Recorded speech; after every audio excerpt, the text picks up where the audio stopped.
today with Doug Goldstein. Doug, what brings you back to the Innovation Summit?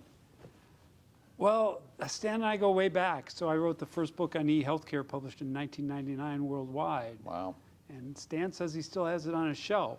Well, if he says it, then I believe it, actually. And so now I'm the go-guy, growth officer for a company called Medcurio, which has created the holy grail of technology for health systems. So we're partnered with HITLAB, and this was the place to be.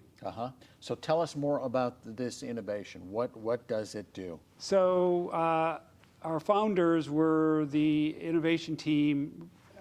Buzz Stewart and Krista and Queej were at Sutter Health and Geisinger before that. Okay. And they had 16 years of pain of trying to access health data in real time to do digital, AI, automation.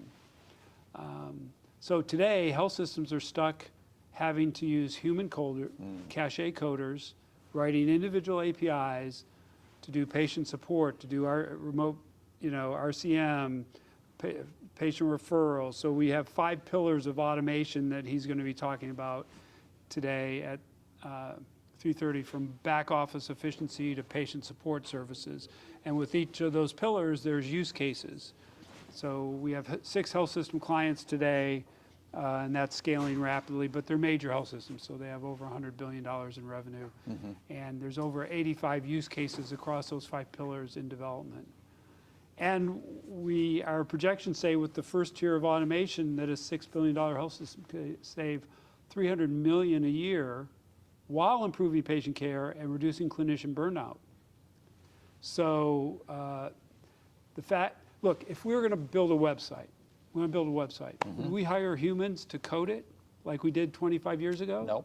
Well, that's what we do in healthcare. Right. If we want to create a patient support service, we have to hire cache coders and code it one API at a time, and it takes 6 months. Right. And then it breaks, and then it comes offline, and it's go on. And so what Buzz created was a no-code API generation platform, mapped every data element sitting in cache, which is the database under Epic. Right. And MyChart and LabCorp and the whole finance industry. So it's an unstructured database. So the platform's mapped every data element, and it can access it in days, not months. So you can deploy in a week or less, 90% human, less coding no coding cost. You replace 12 cache engineers with a couple analysts, and it's using picks and clicks, and you're off to the races in automating across the 5 pillars of healthcare. You're creating a major disruption here. You know that, right? Well, we're trying to improve patient care. Right. We're trying to help make a difference in people's lives. Well, this is what everybody has dreamed about, though, right? That's why I called it the Holy Grail. Yeah. And it's a true breakthrough. I've been around for a while, so it's the first true breakthrough innovation that I've seen that could make a huge difference in helping doctors and health systems help patients help themselves by accessing their data in real time. I mean, look, we want to go somewhere, so I'm going to pull up maps. Yep. If I put in, Times Square, how do I get there? We'll get back to you tomorrow with the information. It's using no-code APIs to generate the information. If I want to drive back to Virginia, right? It's going to deliver that instantaneously. Well, that's what we can now do inside of health systems. And this it's not a cloud-based solution. It sits on-prem inside of a health system. And it's operated by that team, and it's affordable. So you're talking about 1,000 to 1, 10,000 to 1 ROI on the first year. The more you talk, the better this gets. No, really, it does.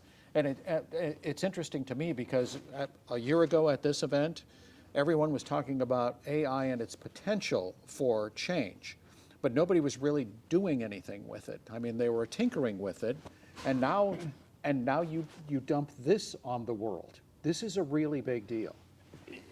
You can talk digital and AI all the time, and as long as it just requires data coming off me in real life and doesn't need any of my medical data. I mean, there's a continuum of data that's my life. Right. And then part of that data is my health. and then the things like fitness that affect my health, and then there's the medical part. So generally, if you're trying to take a holistic approach, a whole person, whole family, whole community approach, you need all those pieces of data, and in real time for many of these things, AI, if you require, AI and digital hasn't worked as well as it could in healthcare because of the barrier that is put in place by having human cache coders required to map APIs to create and access and provide a service based on that data. How hard was this to get started? Because that's what I hear about this, is that once you can get past A and B usually, then you know whether you have something that's viable.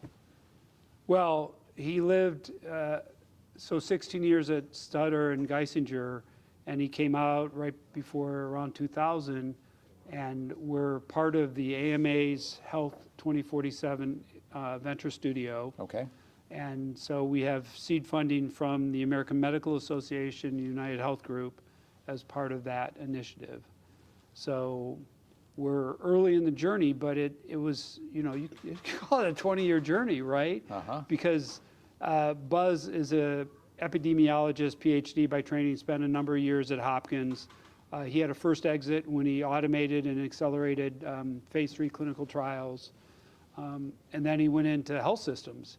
And he's been trying to automate healthcare ever since his days at Geisinger and Sutter. And his team left Sutter to bring this to the world. Wow, really exciting times for you.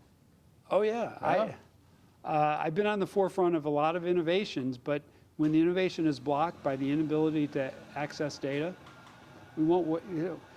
Who got here by a map book?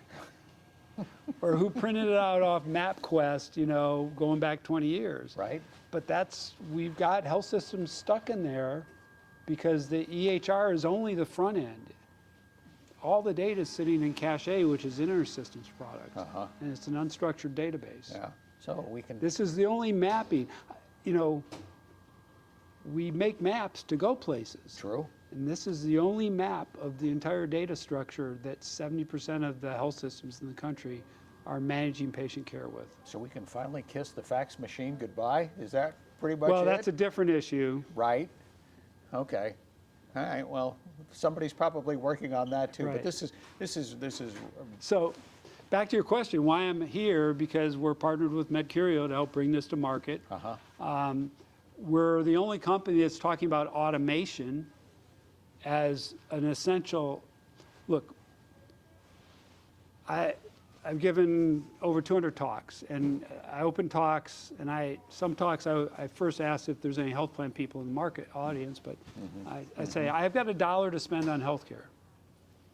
Do I want to spend 30 cents of that with the administrative people managing the care, or do I want the money to go to the doctors and hospitals that are trying to? So we're stuck with 30 to 40% of the healthcare dollar going to administrative services. Right. And so health systems have been challenged. With COVID, health systems did not make money. They're losing. We're losing rural hospitals across the board. So our solution can help. It basically leaves the need for coders to move it to an analyst. So it's now affordable for smaller hospitals as it is for larger hospitals. So our objective with automation is to help hospitals heal better and help them remain financially viable. Because ultimately, my health depends more on what the doctors and hospitals do for me in my cancer treatment or whatever treatment I'm undergoing than it does with the administrative dollar that I'm spending for the health plan part. Well, good luck with the rollout. And this is people are really going to be excited by this, and I'm like to change places, for just a little bit and see what that feels like. So Buzz is giving a talk in about an hour, and he's going to say, look, the problem is that we've trained the entire health system to live in a box, and you can only innovate in this box, but the box is only 25% of the story, right? And there's a much larger picture that we can now innovate cost effectively on. So it's if you truly want to innovate, here's a platform. Yeah. So I'm here because this has been the leader in helping people understand the power of digital, Right? the power to, now the power of AI, but ultimately, it's just like, can a quarterback throw touchdowns without a front line? That's the barrier, right?